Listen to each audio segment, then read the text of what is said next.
Hi అండి, ఈరోజు నేనైతే సేమియా పకోడా చేస్తున్నాను. ఏంది సేమియా పకోడానా అనుకుంటున్నారా? అవునండి, సేమియా పకోడానే. ఇది ఎలా చేయాలో నేను మీకు చూపిస్తాను. ఒక కడాయిలో 2 గ్లాస్ వాటర్ వేసుకున్నాను. ఇందులో 1/2 టీ స్పూన్ సాల్ట్ వేసుకున్నానండి. ఈ వాటర్ ఫుల్ హీట్ అవ్వాలి, మనకు బాగా ఉడికే వరకు పెట్టుకొని తర్వాత ఇందులో సేమియాల్ని మొత్తం ఇలా వేసుకొని బాగా కలుపుకోవాలండి.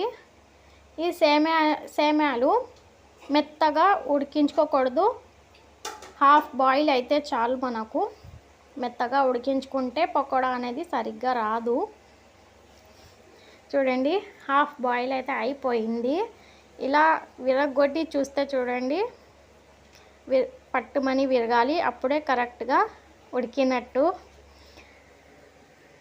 ఈ వాటర్ మొత్తం నేను తీసేస్తున్నాను. చూడండి, దీనిపై నుంచి చల్ల వాటర్ వేస్తున్నాను.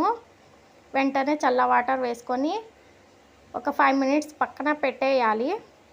తర్వాత ఒక బౌల్లో 1 కప్పు కట్ చేసుకున్న ఆనియన్స్ వేసుకున్నాను, కట్ చేసుకున్న పచ్చిమిర్చి, అలాగే 1/2 టీ స్పూన్ జీరా, చిన్న చిన్న ముక్కలుగా కట్ చేసుకున్న అల్లం,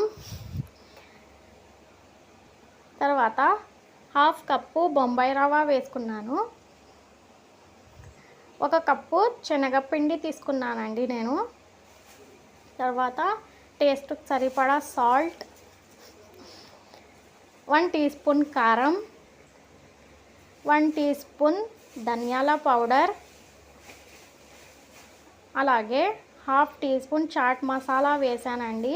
చాట్ మసాలా వేస్తే టేస్ట్ అనేది బాగా వస్తుంది. ఈ పిండిని మొత్తం ఇలా బాగా కలుపుకోవాలి. ఈ ఆనియన్స్, పిండి, మిరపకాయలు మొత్తం బాగా కలిసే వరకు కలుపుకోవాలి. అలాగే వాటర్ వేసుకోవాలండి. పిండికి తగినంత వాటర్ వేసుకొని ఈ పిండిని మొత్తం బాగా కలుపుకోవాలి. ఉండలు ఏం లేకుండా బాగా నీట్గా కలుపుకోవాలి. చూడండి, మనకు ఎంత వాటర్ తగిలితే అంత వాటర్ వేసుకొని ఇలా కలుపుకోవాలి. ఇందులో ఉడికించుకున్న సేమియాలు మొత్తం వేసుకోవాలండి. లాస్ట్న సేమియాలు ఇలా వేసుకొని గట్టిగా పిసకకుండా మెల్లమెల్లగా కలపాలండి. చూడండి, ఒకవేళ గట్టిగా అనిపిస్తే మనకు వాటర్ కూడా యాడ్ చేసుకోవచ్చు. మేము మధ్యలో గట్టిగా పిసికితే మెత్తగా అయిపోతుంది. ఇలా మధ్యలో వాటర్ కూడా యాడ్ చేసుకుంటూ ఇలా పైన మెల్లగా కలపాలండి. గట్టిగా పిసకకూడదు, సేమియాలు అనేది విరిగిపోతాయి, మెత్తగా అయిపోతుంది కదా. ఇలా చూడండి, ఎంత మంచిగా సేమియాలు అయితే కనిపిస్తుందో ఇలా కనపడాలండి. ఇంతవరకు కలుపుకోవాలి. చూడండి, మనకైతే ఈ పిండి మంచిగా వచ్చేసింది. ఈ టైప్లో కలుపుకుంటే చాలు. అలాగే ఒక కడాయిలో ఆయిల్ వేసుకోవాలి. హీట్ అయిన తర్వాత ఈ సేమియా పకోడా మొత్తం కొంచెం ఇలా వేసుకోవాలండి.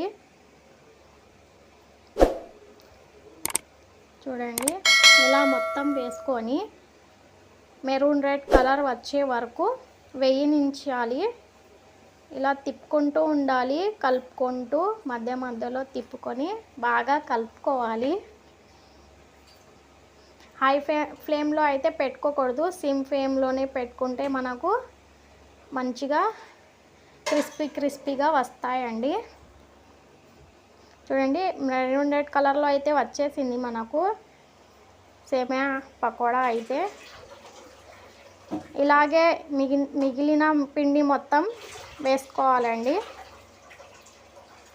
సేమ్ ఇలానే వేసుకొని వేయించుకోవాలి పకోడా లాగే. మన సేమియా పకోడా అయితే రెడీ అయిపోయింది. నా వీడియో కనుక మీకు నచ్చినట్లయితే లైక్, షేర్, అలాగే సబ్స్క్రైబ్ చేయండి ఫ్రెండ్స్. Okay, bye friends.